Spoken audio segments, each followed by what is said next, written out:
Pernah nggak sih kalian mikir gimana persisnya negara-negara di Asia Tenggara itu bertahan dan bersaing di pasar global? Halo, di pembahasan kita hari ini saya mau ngajak kalian ikut dalam sebuah perjalanan investigasi.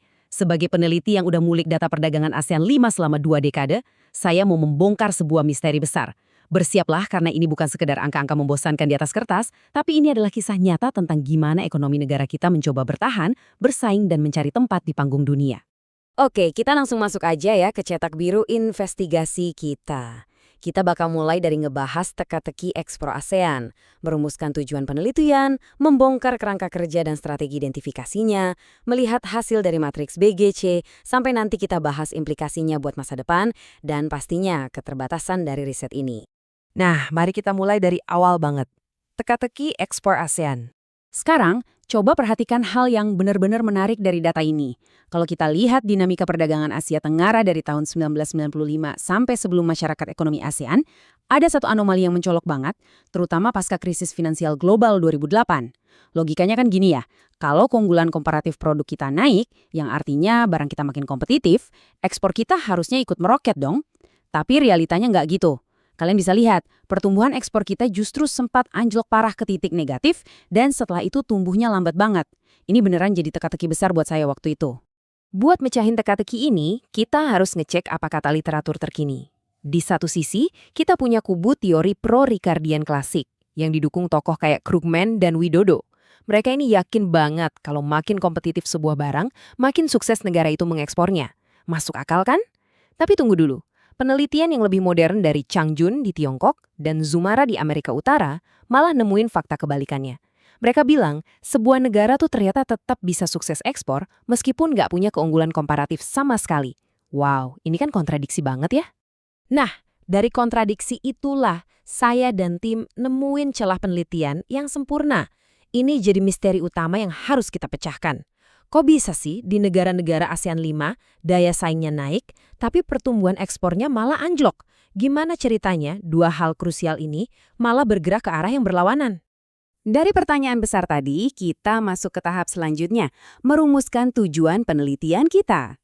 Tujuan kita di sini super jelas. Kita mau mengkaji secara spesifik keunggulan komparatif dari barang ekspor di ASEAN 5, yaitu Indonesia, Malaysia, Singapura, Thailand, dan Filipina.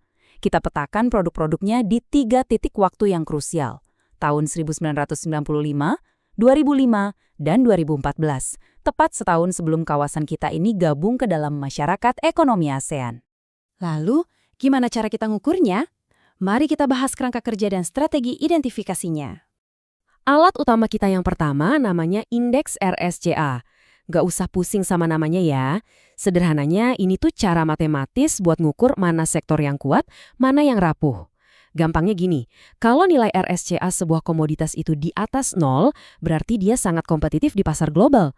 Tapi kalau di bawah 0, nah itu berarti daya saingnya rendah. Indeks inilah yang kita pakai buat nyaring dan ngukur ribuan data produk. Dan ini mengantarkan kita ke strategi kedua yang memvisualisasikan data tadi dengan sangat brilian, yaitu matriks BCG atau Boston Consulting Group. Kita pakai 4 metafora yang gampang banget diingat. Pertama ada stars atau bintang, ini primadona kita, pangsanya besar dan pertumbuhannya tinggi. Terus ada cash cows atau sapi perah, ini produk mapan yang pangsanya besar tapi tumbuhnya lambat. Ketiga, question marks atau tanda tanya. Pangsa pasarnya kecil tapi pertumbuhannya lagi melesat. Dan terakhir dogs atau anjing. Ini yang paling dihindari ya, karena pangsanya kecil dan pertumbuhannya udah mandek. Oke, sekarang bagian yang paling seru. Mari kita lihat hasil pengukuran dari RSCA dan matriks BCG ini. Begitu data selesai diproses, fakta pertama yang bikin kita kaget adalah dominasinya yang sangat ekstrim.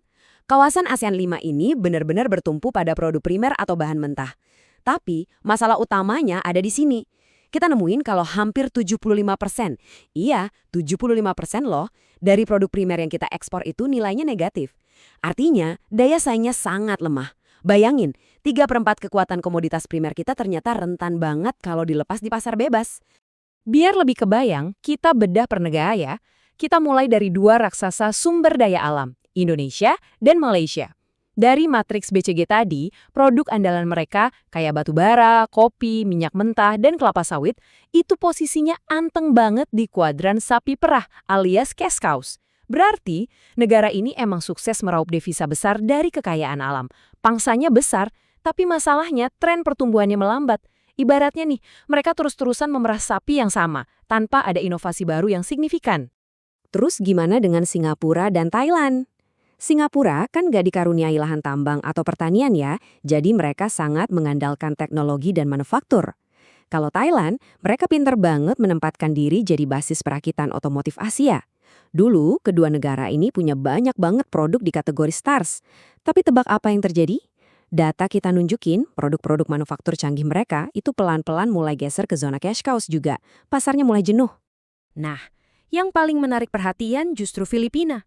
Di antara kelima negara tadi, Filipina ini pemain yang paling pasif. Sejak dihantam badai krisis tahun 1998, produk ekspor barang mereka, terutama sektor pertanian, itu terjun bebas masuk ke kuadran DOX. Mereka terjebak di pasar yang kecil dengan pertumbuhan yang mati. Kok bisa? Karena ternyata secara radikal Filipina udah banting setir haluan ekonominya. Alih-alih ngejual barang fisik, mereka sekarang jauh lebih fokus ke sektor layanan dan jasa.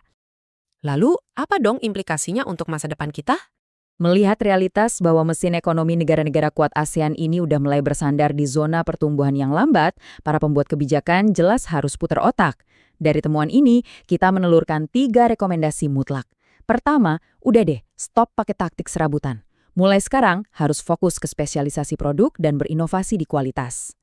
Kedua, pahami kalau strategi ekonomi itu nggak bisa disamaratakan.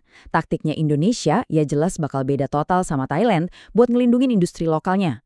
Dan ketiga, ini penting banget, jangan pernah remehkan produk primer. Kualitasnya harus terus digenjot, karena justru inilah tameng pertahanan ekonomi kita buat bertahan dari ganasnya fluktuasi pasar global. Tentu saja, penelitian ini juga punya keterbatasan, dan itu membawa kita pada satu pemikiran akhir.